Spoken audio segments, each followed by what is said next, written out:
Olá, seja bem-vindo à Visão Trabalhista Entrevista.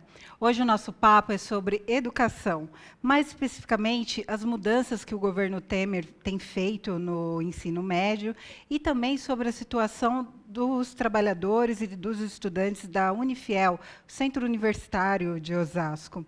Para conversar com a gente nessa primeira parte do nosso papo, a gente conta com a presença da técnica do DIEESE, Camila Iculta, a quem a gente agradece a presença. DIEESE, mais uma vez, colaborando aqui com o nosso programa para esclarecer e para ensinar a gente um pouco a identificar quais são as mudanças, a ler com outro olhar a realidade que a gente está vivendo no nosso país, e, historicamente, esse é o papel do DIEESE também. E a gente já começa, mas antes eu quero te convidar a participar do nosso programa, tanto dessa edição quanto dos próximos programas. Manda para a gente seus comentários e suas sugestões para o nosso e-mail, e também comenta nas redes sociais com a hashtag VTEntrevista. Vamos lá.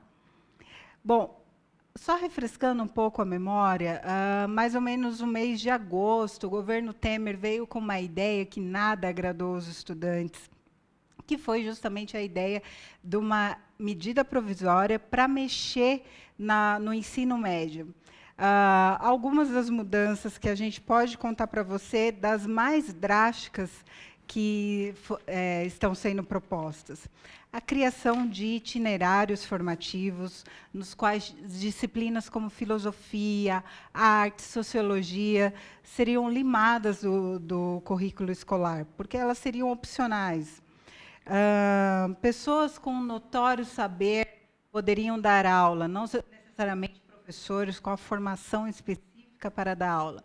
Por exemplo, um jornalista que não necessariamente tem a didática, no curso de jornalismo você não tem um ensino de didática para dar aula. Um jornalista poderia dar aula de história, de português, porque, teoricamente, ele tem um notório saber para dar aula.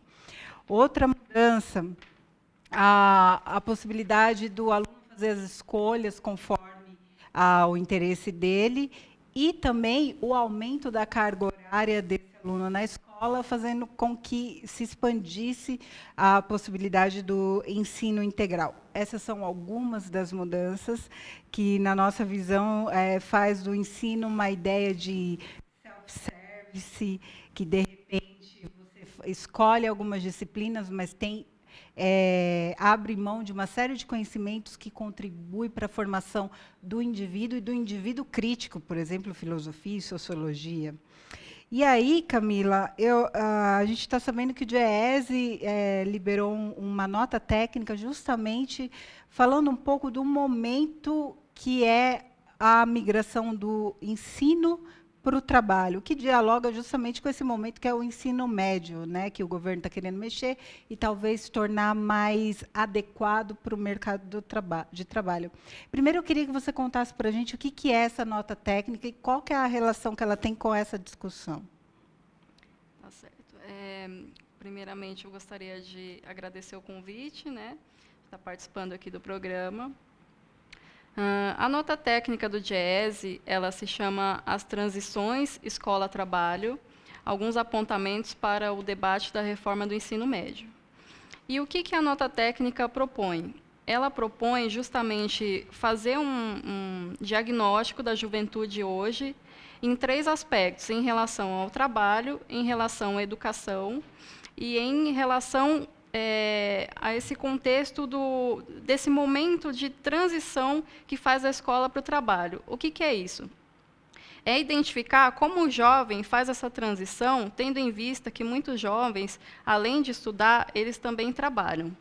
E aí, o jovem que ele está estudando, muitas vezes ele está estudando e, por conta do trabalho, ele tem que sair da escola. Ocorre uma evasão, um abandono escolar, uma reprovação. Muitas vezes, por ele tem que trabalhar, né? E por que razões ele tem que trabalhar, né? Muitas vezes não é só por uma decisão individual, é porque ele tem que ajudar a família, né? Então, a nota técnica, ela pega muito forte nessa questão da transição escola-trabalho, porque é o momento que o jovem ele tem que lidar com diversas questões ligadas ao meio dele. não é só uma decisão do jovem, né?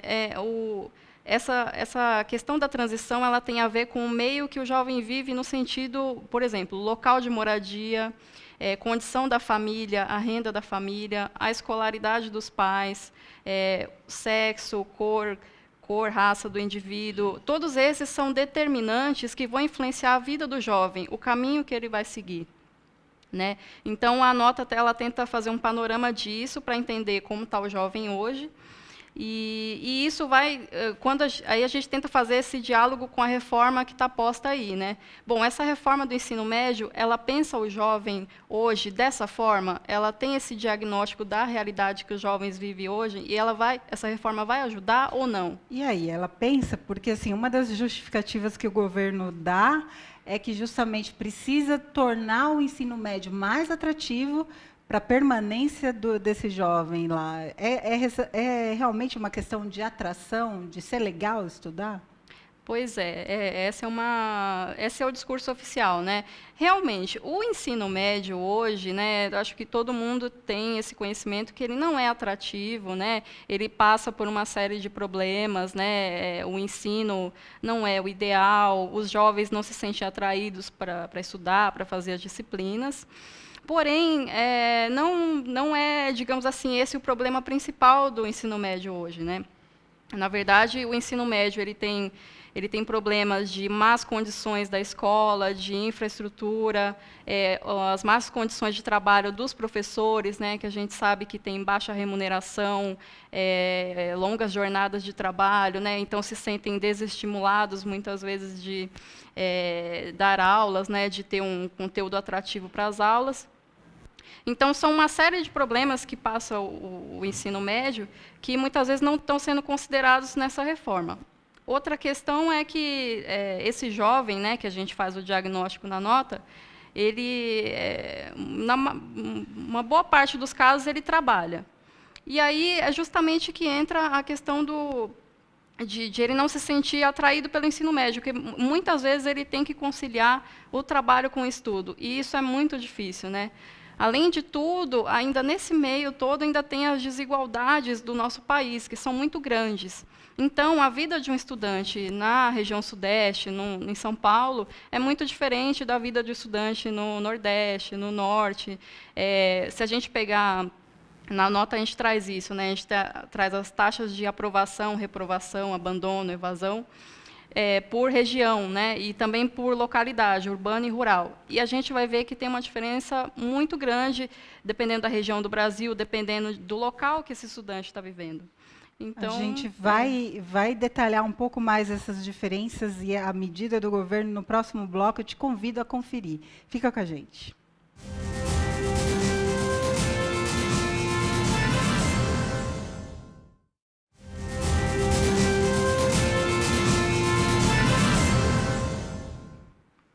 Olá, estamos de volta com esse Visão Trabalhista Entrevista, que agora, no segundo bloco, detalha um pouco mais sobre a medida provisória que vai mexer, praticamente virar de ponta cabeça o ensino médio brasileiro. E aí, Camila, justamente porque você estava contando para a gente que essa proposta de reforma não ouviu a comunidade, tanto os estudantes, quanto professores, quanto os pais em geral, os brasileiros em geral, ela gerou muitas manifestações, muitas ocupações, até o Enem foi modificado por causa da resistência dos estudantes, que é sempre bom a gente valorizar, porque estão dando um show, né? Mas, assim, como que justamente por que a opção por uma medida provisória? É justamente fugir desse diálogo? Por quê? A medida provisória, ela tem, entre todos os instrumentos jurídicos, né, ela tem um caráter de tramitar muito mais rápido, né, em relação, por exemplo, a um projeto de lei. Né, a medida provisória, quando ela é publicada, ela adquire um status de lei, mas ela tem 120 dias para ser aprovada e se tornar uma lei de fato. 120 dias, né, um prazo curtíssimo. Então, o que a gente discute, né? A questão da reforma do ensino médio está sendo tramitada em torno de uma medida provisória, você está aligeirando um processo, uma reforma que é extremamente importante para o país, para o desenvolvimento do país. E aí você está, digamos assim, querendo aprovar uma reforma dessa magnitude às pressas, né? E isso tem muito a ver com a falta de diálogo, né? Principalmente com os segmentos da população que são os principais interessados, né? Primeiramente, os beneficiários diretos, que são os estudantes, e é por isso que a gente está vendo tanta manifestação popular, né? da parte dos secundaristas, né? Porque realmente o diálogo é muito escasso, né? E muitas vezes nem existe. E também da parte dos professores, né, dos trabalhadores da categoria, que também não está tendo o diálogo que deveria ter, também muito por conta dessa questão de estar sendo às pressas, está sendo aligeirado. Né? E aí você perde muitas questões importantes no meio desse processo. Né? Agora, a nota também ela vai mostrar a realidade nua e crua. Eu queria que você falasse um pouco mais. Quem que é o estudante brasileiro? Porque muitas vezes as pessoas têm a ideia de que é uma pessoa que está alheia ao mundo. Sim. Conta um pouco para a gente desse diagnóstico. Essa é uma questão muito interessante, né? A gente identificou na nota que hoje, desses jovens, né, e o que a gente faz um recorte de jovem para a nota, para o estudo, que segue recomendações, inclusive, da OIT, né, 14 a 29 anos. E aí depois a gente faz uma segmentação por faixas etárias, mas o jovem ele é considerado nessa faixa etária, né, até porque a idade ideal de cursar o ensino médio é 15 a 17 anos. Porém, no Brasil existe muita situação de atraso escolar. Então, jovens de 18 a 25 anos, tem muito jovem nessa faixa etária que ainda está cursando o ensino médio. Então, por isso que a gente faz um recorte mais amplo. Mas desse total de jovens, né, a gente identificou que 24% eles apenas estudam, 47% apenas trabalham, não estudam, e 16% estudam e trabalham. Aí tem uma outra parcela que, às vezes, sai muito na mídia, né? Hoje em dia gosta de se falar que é o jovem nem, né? Aquele que nem estuda, nem trabalha. Mas, apesar de estar se falando que tem aumentado essa parcela desses jovens na população nos últimos anos, mas ainda não é uma parcela representativa, né? Porque, às vezes, parece que quer passar essa imagem do jovem que não faz nada, né? Não está buscando emprego, não está estudando. Mas a gente identificou que, nesse meio aí, os jovens nem, eles só são 13% do total de jovens. Né? Então, apesar disso, tem uma questão preocupante nesses nem, que a presença das mulheres é muito mais significativa. E isso é um indicativo de que a mulher ela tem dificuldade para se inserir no mercado de trabalho e também de estudar. Por quê? Por conta que ela tem muito mais afazeres domésticos, ela tem, são atribuídas, né, às mulheres. Machismo nivelado, né? São atribuídas responsabilidades familiares, né, cuidado doméstico, e muitas vezes ela não tem essa dificuldade de se inserir, né, no mercado de trabalho e nos estudos. Agora, outra justificativa usada pelo governo é que essa possibilidade de escolher quais as matérias vão ser cursadas, o aluno já estaria se encaminhando profissionalmente. Ao passo que, na minha visão, é um contrassenso, porque você vai dar acha, né, que vai dar esse direcionamento, né, na educação, e, ao mesmo tempo, a realidade do jovem ou é de ter muito trabalho para ficar no mercado de trabalho e conciliar com os estudos, ou ele abandona o estudo. Qual que é a sua avaliação em relação a essa situação, Camila? Essa questão da escolha do jovem, né, de que qual caminho ele deseja trilhar, logo no início do ensino médio, ela é vista como preocupante. Né? É uma escolha muito precoce. Né? Hoje, se a gente pegar um exemplo de pessoas próximas que estão saindo do ensino médio e vão procurar um curso superior, a gente vê a dúvida que essas pessoas têm. Poxa, muitas vezes no final do curso ainda às vezes a pessoa nem terminou, está terminando o curso e ainda não sabe se aquilo foi a escolha certa. E imagina, né, um jovem ali, se formos considerar a faixa etária ideal, 15 a 17 anos, ter que fazer uma decisão dessas. E essa decisão ela vai ter um impacto na vida profissional do jovem, na vida adulta do jovem, muito grande, né? A gente sabe que essas escolhas elas acabam determinando futuros profissionais, né? Então essa é a primeira preocupação, é uma escolha muito precoce e nem sempre o jovem ele tem acesso a bens culturais, a ter um ensino de qualidade que vá permitir ele a ampliar seus horizontes e saber exatamente o que ele quer, né? Mas, essa é uma dificuldade muito grande, né? A gente tem dificuldade quando é jovem para saber o que a gente quer seguir.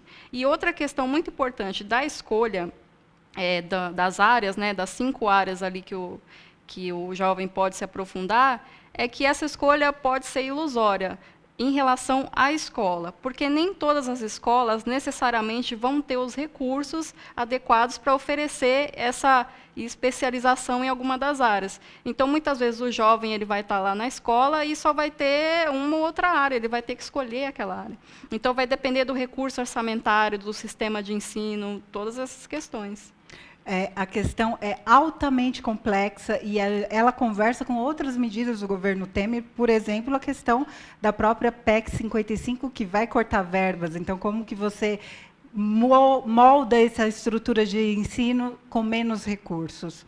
A gente vai continuar no assunto educação no próximo bloco e, sem dúvidas, a reforma do ensino médio vai voltar para a nossa pauta. A gente agradece a Camila bastante e, com certeza, ela vai estar aqui em mais outras oportunidades para contar mais um pouco para a gente de todo esse cenário. Obrigada. Muito obrigada.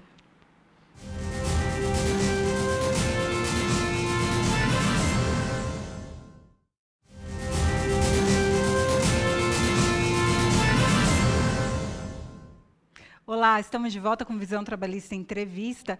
A gente continua o nosso papo sobre educação, mas agora a gente abre espaço para a luta dos trabalhadores, professores, estudantes da Unifiel, Centro Universitário de Osasco, mas que também atende trabalhadores que são estudantes aqui da nossa região.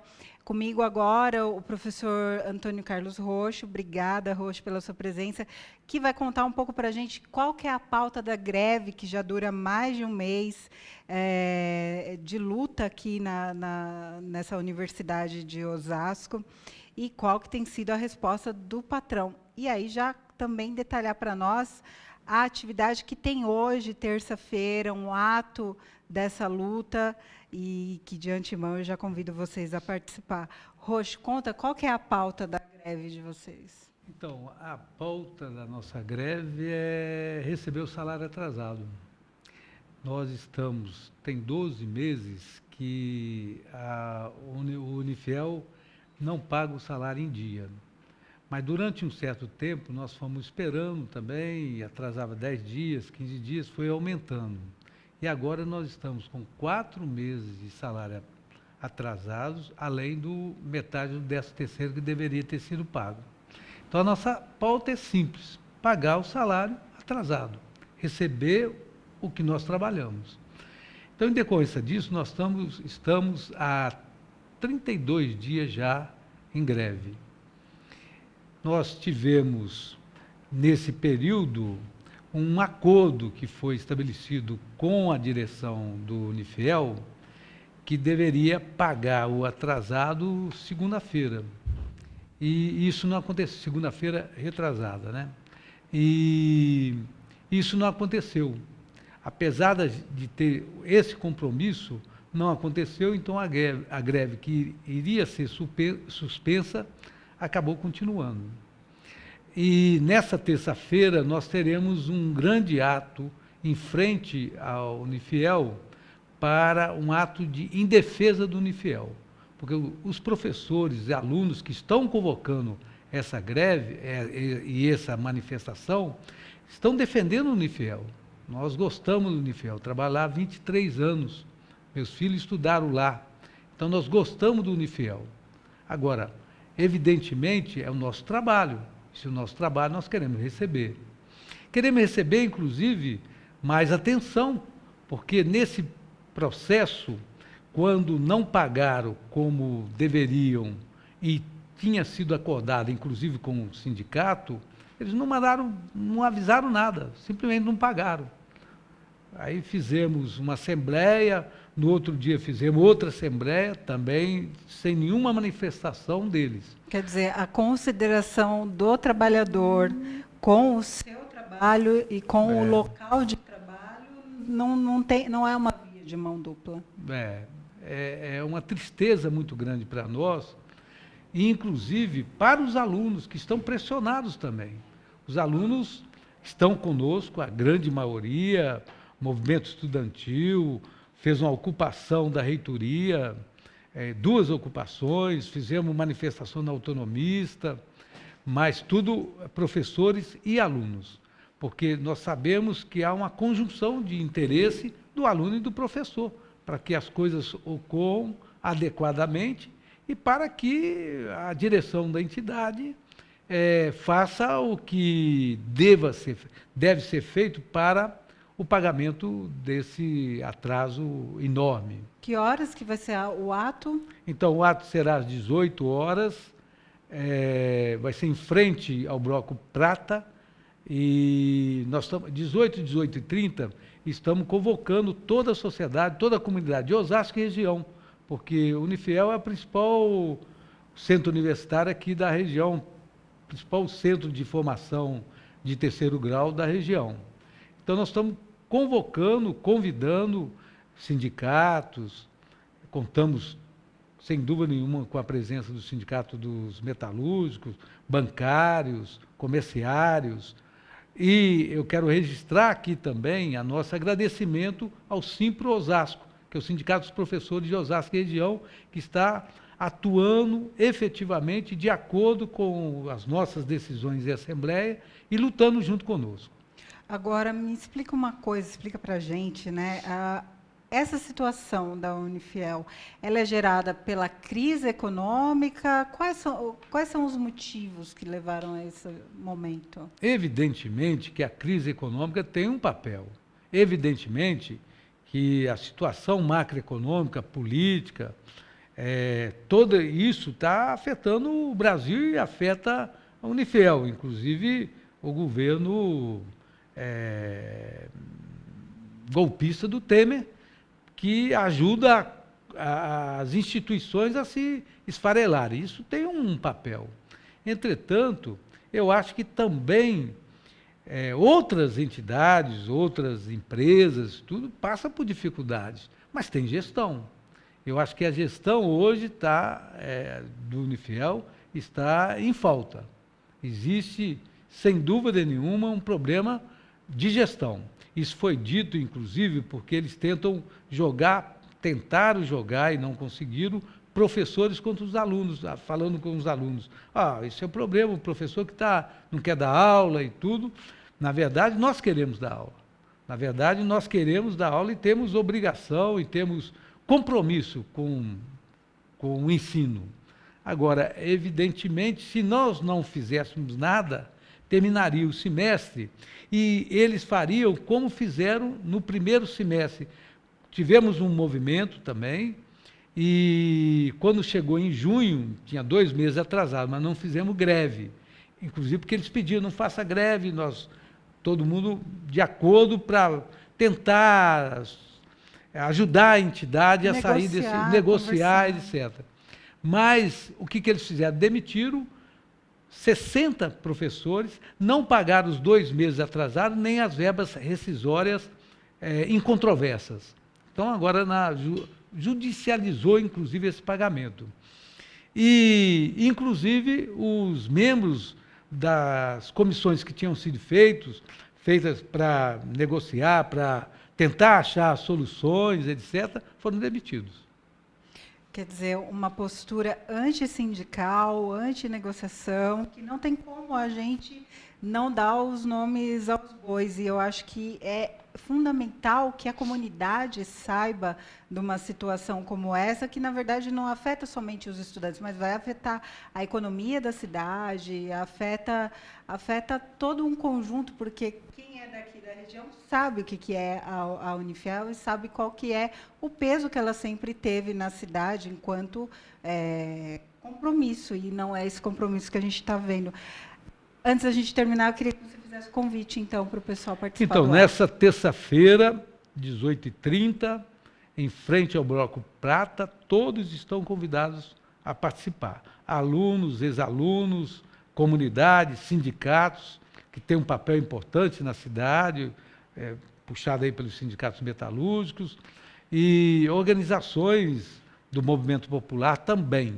Convidamos a todos, inclusive queria fazer o convite especial à Frente Brasil Popular, do qual nós fazemos parte para estar presente também. Obrigada, Roxo. Força na luta, estaremos lá. E obrigada por você estar aqui com a gente hoje, no nosso programa, hoje falando sobre educação. A gente volta na semana que vem. Fica com a gente. Até a próxima. Tchau, tchau.